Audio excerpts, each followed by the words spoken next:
Hello everyone, how are you doing? This is MD Tech here with another quick tutorial. In today's tutorial, I'm going to show you guys how to make comments on a Google Doc or make suggestions.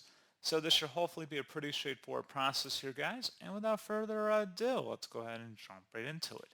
So the first thing you would want to do if you want to make a suggestion would be to go up to the top right in the toolbar versus mode, so editing mode we're currently in. If you click the drop down, you can select suggesting mode, in which case then you can go ahead and make suggestions.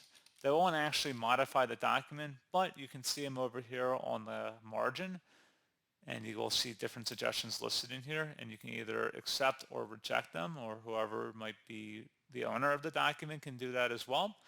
So that's something else you can take a look at.